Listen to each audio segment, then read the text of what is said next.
Bismillahirrahmanirrahim. I think there's conspiracy here. I think just because the name of my company is It's Just Lunch, I have been slotted in the It's Just After Lunch slot, which I think is the hardest compared to the previous speaker, but I'll try my best. All right, a very good afternoon to one and all. It is such an honor and pleasure to stand before you today to speak about one of my favorite topics, which is developing the mindset to succeed. I have been a student of personal development for some 20 years now, delving into some classic books written by Napoleon Hill, W. Clement Stone, Dale Carnegie, and Earl Nightingale to really understand what are the secrets behind successful people. Growing up in a family of 10 to a lorry driver father and a homemaker mom in a kampong in Sembawang, and I'm so glad to see some of my orang kampong here with me today. And I guess my biggest motivation growing up was to have a better life and a brighter future. However, it would be careless of me to speak about success without first sharing my failure as a business owner. Right after I left my career as a newscaster journalist at a regional television station, I thought it would be cool to set up an e-commerce business that focuses on my passion, personal development. I was selling books and e-books that I enjoy reading and offering personal development e-courses on wealth and relationship and building a community of like-minded people worldwide. I thought I had found the winning formula. Because after all, who doesn't want to be successful? It took me several months to build the website and get it up and running, because right around 2002, building a website was a laborious process. Unlike what it is now, where everyone can blog and have a WordPress page that you can control, I was spending thousands of dollars on my website, integrating e-commerce elements to make the online shopping experience hassle-free, designing logos, buying licenses for the info products that I had intended to sell on my site. I thought the world was ready for me, and customers would soon beat a path to my door, and I would make it in no time. But 10 months down the road, a grand total of 7 orders trickled in. And these orders amounted to less than $200. And I was lucky that 6 of the orders came from my friends. And I'm sure they had taken pity on me. And I had actually one genuine buyer from the United States. Clearly, it was not a successful venture, and the site was shut down just after 2 years. I was shattered and felt completely wiped out, mentally, physically, and of course, financially. Luckily, it only took me about a week or so to grieve over my loss, and I was wondering how could a business venture that had every intention of making people successful end up in failure. But I had my classic books to thank, because during that, what I thought were the darkest hours of my life, the lessons I have gleaned from reading the books helped me pick myself up and dust myself off. The words of Steve Jobs rang true for me. You cannot connect the dots looking forward. You can only connect them looking backwards. And so you have to trust that those dots will somehow connect in your future. Fast forward 12 years on, I have built a sound and profitable business through my international dating agency called It's Just Lunch Asia. We now have more than 12,000 clients in Singapore and a few thousand more in Bangkok, Kuala Lumpur, and Jakarta. In the last decade, I have continually invested in learning, and I have used my initial failure in business to delve deeper into my own mindset to uncover ways to turn my challenging situations around. As an entrepreneur, we juggle with many roles and face countless setbacks: lost accounts, angry customers, disputes with partners, increased competition, staffing problems, intellectual property thefts, and all while struggling to make payroll. Who's with me on this? I share your thoughts. Well, successful entrepreneurs like Mark Zuckerberg and Bill Gates have achieved hero status and are constantly idolized.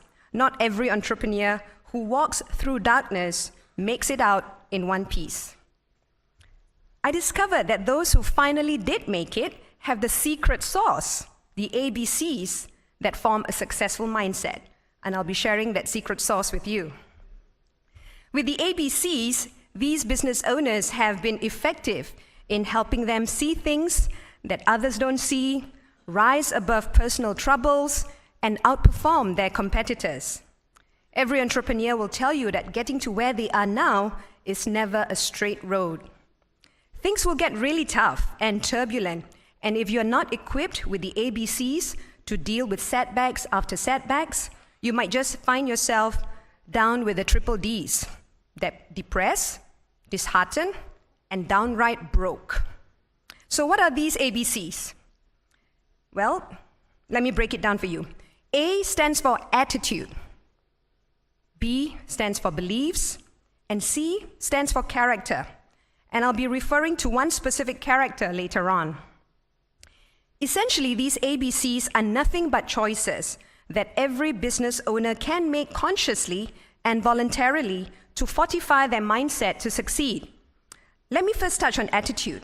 Attitude is built on experience or a firm opinion about something. To me, it is how I condition myself to always look forward and ask what if and why not. When I was starting out in my current business, I did not receive the overwhelming support and encouragement from my immediate family members. And those who know my family members, please keep it to yourself, yeah? Because I'm about to mengumpat sedikit pasal my family. Well, they thought that I was out of my mind to leave my glamorous job, being at the top of my game, to start a dating business that was almost unheard of at that time. They will tell me things like, you mean there's really a market for dating? People would actually pay you money, so that they can date? It's unheard of. What's your exit strategy? Some of my intelligent brothers and sisters will ask me. And what if you fail? Wouldn't that be a big embarrassment for you, having been at the top of the world? Well, these totally logical questions were met with a humble smile. Having failed before, I have learned my lessons well, and instead of focusing on what if I fail, I choose to ask, what if I succeed? Andrew Carnegie, one of the world's wealthiest and most philanthropic industrialists in the US, once said, anything in life worth having is worth working for. I was prepared to play full out. I learned to keep my mind focused on the goal that I wanted and left the distractions and the naysayers behind.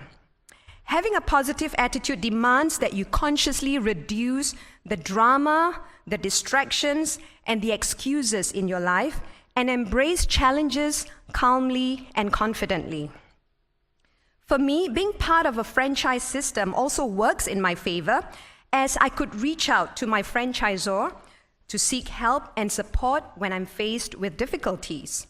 And for those of you who are thinking of choosing the franchising route, I think that's one of the factors that could give you the leg up, especially when you have zero business background like me. In line with this conference's theme, I truly believe that there is strength and power in collaborating with the right kind of associations. They also help reinforce a can-do attitude in me that every adversity carries with it the seed of an equal or greater benefit. That's why when building a team, my team, to help me grow my business, I also consciously look for someone with a positive attitude to hire. These are the people who will add value to my business and my clients, and they're easily motivated to turn in their best work. Staying positive and upbeat leaves you open to new ideas, opportunities, and learning experiences. The next is B, beliefs. Beliefs are having trust or faith in something, or an acceptance that something is true, especially when there's lack of proof. Ask any seasoned entrepreneur and they'll tell you that success has very little to do with luck, but everything to do with the belief and persistence that they can rise above their difficult conditions and make it good for themselves. Just like attitude, since a belief is something that we personally choose to form in our own minds about what's possible, be sure to form some outstanding beliefs for yourself. It's okay if other people don't believe in what you believe in, because if you don't have your own dreams to follow, then you'll probably end up working to make other people's dreams come true. So choose. In my office, I have written down what are my core beliefs about myself and my business, and please allow me to share this with you. For me, I believe that I create my own success, and I'm responsible for what I create. I believe that I'm doing business in a friendly environment where I can add value, a lot of value to the people I serve. I believe that the people I hire are the best, most competent people who can help me further my business. I believe that there are many people who need my service, and they are the sources of many more businesses to come. I believe that competition is healthy, as it inspires me to constantly improve on my service. And finally, I also believe that nobody cares how much you know until they know how much you care. And that's a quote taken from my mentor, John Maxwell. Well, being the CEO in my vocabulary means you are the chief everything officer. There'll be many things that you'll struggle with daily, no matter how prepared you are. I have coached many business owners who look very successful, very visible, and very charismatic on the outside, but are struggling silently on the inside. Many of them are also wrestling with anxiety and despair because it's such a taboo for business owners to be showing vulnerability.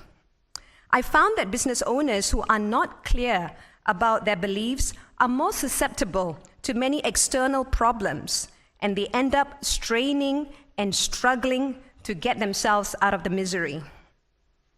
On the other hand, business owners who lean in and believe in their strengths and what their products or services stand for get through their difficulties with greater ease and confidence. Cultivating strong beliefs in yourself, in your gifts, and in the opportunities that are presented to you is a powerful tool that will separate those who did make it from those who didn't in the business world. And finally, C, it stands for character. Character is the quality, the identity of a person built by education. Many entrepreneurs share one character trait that helps them become successful, and that trait goes beyond their ability to innovate, their access to capital, or any management skills that they learn from top business schools. There is one thing, and one thing alone, that every great entrepreneur possesses, and that character trait is courage.